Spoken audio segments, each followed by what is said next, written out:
वालेकुम रहमतुल्लाहि वबरकातुहू। पाकिस्तान के शहर पतोकी में एक वाक़या पेश आया, शायद आपने उस वाक़े के बारे में सुना या पढ़ा हो। मैरिज हाल में बारात आई और बारात में जिस तरह आम तौर पर हुजूम होता है तो वहाँ फेरी वाले आते हैं, अशिया बेचने वाले आते हैं। इसी तरह अशरफ नामी शख्स पापड़ बेचा करता था, वो भी उस हुजूम में आया पापड़ बेचने के लिए। अब उस शख्स पे इल्ज़ाम ये लगा कि उसने किसी का मोबाइल चुराने की कोशिश की, बाज़ ने ये कहा कि इसने किसी की जेब कतरने की कोशिश की, बाज़ ने ये कहा कि ये जो दूल्हे के ऊपर पैसे फेंके जाते हैं वो नीचे जो गिरे वो उठाने की उसने कोशिश की, लड़ाई झड़प हुई।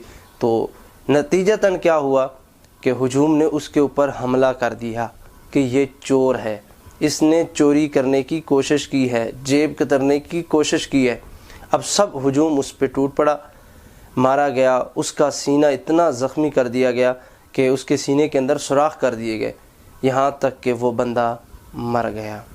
अब एक तो नुकसान ये हुआ कि बंदा मर गया कि किसी ने तस्दीक नहीं की, किसी ने पूछा नहीं, और ये बात शक में है कि उसने क्या किया, उसने चोरी की या चोरी करने की कोशिश की, उसने मोबाइल चुराया या चुराने की कोशिश की, या उसने वो नीचे से पैसे उठाने की कोशिश की। इस बात में अभी तक कोई तस्दीक मौजूद नहीं, लेकिन ये बात मुसद्दक़ा है कि वो बंदा पापड़ बेचा करता था, वो एक मज़दूर आदमी था, वो दिन को दिहाड़ी लगाता था, उसके मासूम बच्चे थे। वो दिन को जब घर से निकलता था बच्चे उम्मीदें लगा के बैठते थे कि बाबा आज मज़दूरी करके वापस आएगा और हमारा आटा की चीनी पूरी करेगा और हम भी शाम को रोटी खाएंगे। वो उन मासूम बच्चों का बाप था, किसी का वो सरताज था, किसी माँ की वो दुआ और आरज़ू था, किसी बाप बूढ़े का वो सहारा था, वो घर का चिराग था, वो घर की रोशनी थी, घर का निज़ाम उसके सर पे चलता था। इस बात की तो तस्दीक मौजूद है, लेकिन अभी तक तो ये बात अफवाह है कि उसने चोरी की थी कि नहीं की। इस हुजूम ने उसको वहीं मार डाला। एक तो नुकसान ये हुआ।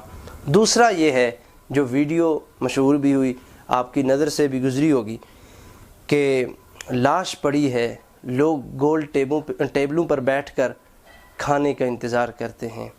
लाश पड़ी है, आधा कपड़ा उस पर डला हुआ है, खून उसका बह रहा है, मक्खियाँ उसके ऊपर झुंझला रही हैं, और लोग जब खाना आता है तो लोग खाने पे टूट पड़ते हैं। उस लाश को कोई देखता तक नहीं है, उस चेहरे पे मक्खियाँ भुनभुना रही हैं। अब किसी को कुछ होश नहीं है, सब अपनी मस्ती में हैं, खुशी से चीख चिल्ला रहे हैं, खाने पे टूटे हुए हैं। वो जो उन टेबलों के करीब बंदों के पैरों के नीचे लाश पड़ी थी, वो हमारे मुआशरे की अक्कास थी, वो हमारे मुआशरे की आवाज़ थी, वो हमारे मुआशरे की हकीकत थी। और नुकसान तो ये था कि वो मर गया, उसे कत्ल कर दिया गया, उसे मार दिया गया, लेकिन वाए नाकामी मताए कारवां जाता रहा। कारवां के दिल से एहसास ज़ियाँ जाता रहा कि यार दौड़ते भागते कि बंदा मर गया है, नुकसान हो गया है, एक शक की बुनियाद पर एक बंदे की तुमने जान ले ली है। लेकिन फिर उस जान लेने के बाद उस लाश की इतनी बड़ी बेहुरमती कि काश उसका वहाँ बाप मौजूद होता, वो इन लोगों से पूछता, वहाँ उसकी माँ मौजूद होती, इनका गिरबान पकड़ती, उसका कोई भाई मौजूद होता, वहाँ उसके बच्चे और उसकी बीवी मौजूद होती, उन लोगों के मुंह पे लित्तर मारती कि ये तो हमारा सरताज है, ये हमारे घर का सरबराह है। हमारा मुआशरा इतना ज़िल्लत अमेज़ हो चुका है, हम सब मुआशरे के हिस्सा हैं, अगर हम वहाँ होते हमारा क्या रिएक्शन होता।